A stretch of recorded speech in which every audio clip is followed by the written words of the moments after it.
ನಮಸ್ಕಾರ ಎಲ್ರಿಗೂ. ಇವತ್ತು ನಾವು ಕರ್ನಾಟಕದ ಒಂದು ಇಂಟ್ರೆಸ್ಟಿಂಗ್ ಸ್ಥಳದ ಬಗ್ಗೆ ಮಾತಾಡೋಣ.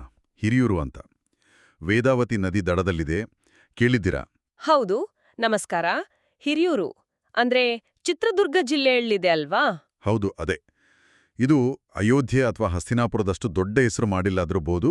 ಆದರೆ ರಾಮಾಯಣ, ಮಹಾಭಾರತ ಎರಡಕ್ಕೂ ಇದರ ನಂಟಿದೆ ಅಂತ ಹೇಳ್ತಾರೆ. ಒಂಥರ ಸೈಲೆಂಟ್ ಕನೆಕ್ಷನ್ ಇದ್ದಾಗೆ. ನಿಜ.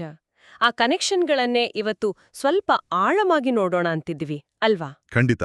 ನಮ್ಮ ಉದ್ದೇಶ ಏನಂದ್ರೆ, ಈಗ ಸಿಗೋ ಆಕರಗಳು, ಸ್ಥಳೀಯವಾಗಿ ಕೇಳಿಬರೋ ಕಥೆಗಳು, ಇವನ್ನೆಲ್ಲ ಇಟ್ಕೊಂಡು ಹಿರಿಯೂರು ಮತ್ತು ಈ ನಮ್ಮ ಮಹಾಕಾವ್ಯಗಳ ನಡುವಿನ ಆ ಗುಪ್ತ ಸಂಪರ್ಕವನ್ನ ಸ್ವಲ್ಪ ಪರಿಶೀಲಿಸೋದು. ಸರಿ, ಶುರು ಮಾಡೋಣ. ಖಂಡಿತ ಶುರು ಮಾಡೋಣ. ಮೊದಲನೆಗೆ ರಾಮಾಯಣದ ವಿಷಯಕ್ಕೆ ಬರೋಣ. ವೇದಾವತಿ ನದಿ ಅಂತ ಹೇಳಿದ್ವಲ್ವಾ, ಅದರದ್ದೇ ಒಂದು ದೊಡ್ಡ ಕಥೆ ಇದೆಯಲ್ವಾ? ಹೌದು, ಖಂಡಿತವಾಗಿಯೂ. ವೇದಾವತಿ ಅನ್ನೋ ತಪಸ್ವಿನಿ ವಿಷ್ಣುವನ್ನೇ ಪತಿಯಾಗಿ ಪಡೆಬೇಕು ಅಂತ ತಪಸ್ಸು ಮಾಡ್ತಿದ್ಲು ಅಂತ ಒಂದು ಕಥೆ ಇದೆ. ಆಮೇಲೆ ರಾವಣನ ಪ್ರಸಂಗ ಬರುತ್ತೆ. ಅದೇ, ರಾವಣ ಅವಳ ತಪಸ್ಸಿಗೆ ಅಡ್ಡಿ ಮಾಡೋಕೆ ಬಂದಾಗ ಆಕೆ ಅದಕ್ಕೆ ಒಪ್ಪದೆ ತನ್ನನ್ನೇ ಅಗ್ನಿಗೆ ಆಹುತಿ ಕೊಟ್ಕೊಳ್ತಾಳೆ. ಮುಂದೆ ಅವಳೇ ಜನಕರಾಜನಿಗೆ ಭೂಮಿಯಲ್ಲಿ ಸಿಕ್ಕಿ ಸೀತೆಯಾಗಿ ಹುಟ್ಟಿದ್ಲು ಅನ್ನೋದು ಒಂದು ಪ್ರಚಲಿತ ನಂಬಿಕೆ. ಓಹೋ, ಹಾಗಾದ್ರೆ ಹಿರಿಯೂರಿನ ಮೂಲಕ ಹರಿಯೋ ಈ ನದಿಗೆ ವೇದಾವತಿ ಅಂತ ಹೆಸರಿರೋದು ಅದು ತುಂಬಾ ಸಿಗ್ನಿಫಿಕೆಂಟ್ ಅಲ್ವಾ? ಖಂಡಿತ. ಅದು ಬರೀ ಒಂದು ಹೆಸರಲ್ಲ. ಅದು ಆಕ್ಚುಲಿ ಹಿರಿಯೂರನ್ನ ನೇರವಾಗಿ ರಾಮಾಯಣದ ಜೊತೆಗೆ, ಅದರಲ್ಲೂ ಸೀತಾದೇವಿಯ ಪೂರ್ವಜನ್ಮದ ಜೊತೆಗೆ ಗಂಟು ಹಾಕುತ್ತೆ. ಹೇಗೆ ಹೇಳೋದು? ಇದನ್ನ ಸೀತೆಯ ಪೂರ್ವಕಥೆಯ ಮೌನ ನೆಲೆ ಅಂತ ಕರಿಬೋದೇನೋ. ಇದು ನಿಜಕ್ಕೂ ಸ್ವಾರಸ್ಯಕರವಾಗಿದೆ. ಆದರೆ ಈ ನದಿಯ ಹೆಸರು ಬಿಟ್ಟು ವೇದಾವತಿಯ ಕಥೆಗೆ ಹಿರಿಯೂರಿನಲ್ಲಿ ಬೇರೇನಾದ್ರೂ ಸ್ಥಳೀಯ ಕುರುಹುಗಳು, ಕಥೆಗಳು ಇವ್ಯಾ? ಅಂದ್ರೆ ಈ ಹೆಸರು ಇಷ್ಟು ಸ್ಟ್ರಾಂಗ್ ಆಗಿ ಯಾಕೆ ಉಳಿದಿದೆ ಇಲ್ಲಿ? ನೋಡಿ, ಸ್ಪಷ್ಟವಾದ ಪುರಾವೆಗಳು ಸ್ವಲ್ಪ ಕಡಿಮೆನೇ ಇರ್ಬೋದು. ಆದ್ರೆ ಆ ನದಿಯ ಹೆಸರೇ ಒಂದು ಜೀವಂತ ಸ್ಮಾರಕ ಅಲ್ವಾ?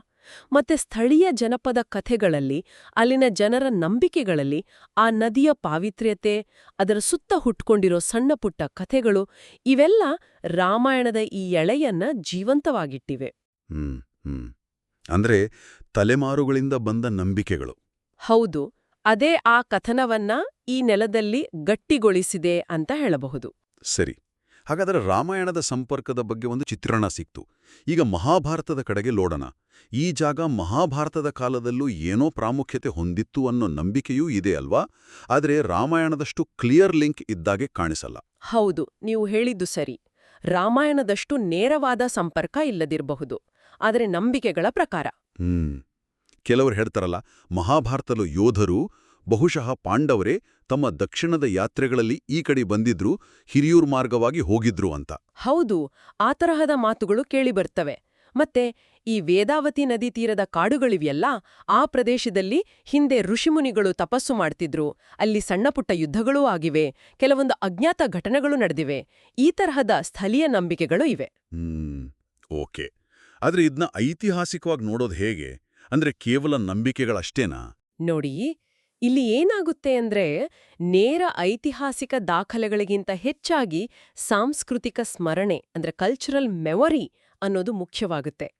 ರಾಮಾಯಣದ ಲಿಂಕ್ನಷ್ಟು ಇದು ಸ್ಟ್ರಾಂಗ್ ಇಲ್ದಿರಬಹುದು, ಆದ್ರೆ ಈ ಸ್ಥಳೀಯ ದಂತಕಥೆಗಳು ಕೂಡ ಇಂಪಾರ್ಟೆಂಟ್.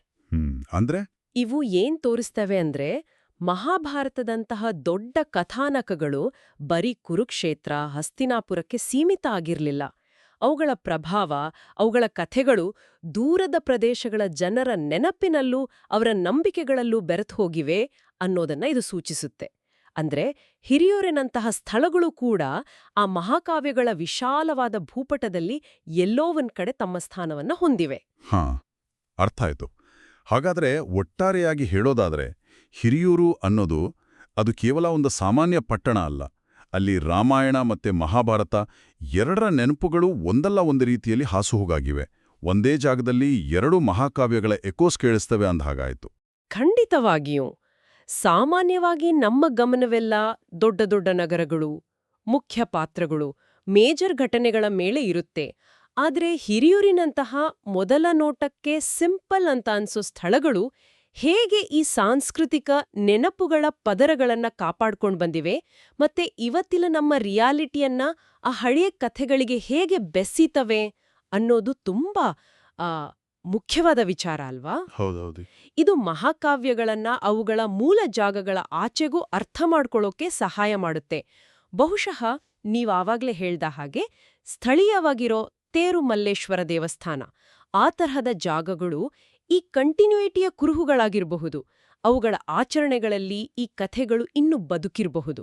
ಅಂದ್ರೆ ಇವತ್ತಿನ ನಮ್ಮ ಚರ್ಚೆಯ ಸಾರಾಂಶ ಏನಪ್ಪಾ ಅಂದ್ರ, ಹಿರಿಯೂರಿನ ಆ ಶಾಂತ ಪರಿಸರದಲ್ಲಿ ವೇದಾವತಿ ನದಿಯ ಕಥೆಯ ಮೂಲಕ ರಾಮಾಯಣದ ನೆನಪು ಮತ್ತೆ ಸ್ಥಳೀಯ ನಂಬಿಕೆಗಳ ಮೂಲಕ ಮಹಾಭಾರತದ ನೆರಳು ಎರಡೂ ಇದೆ.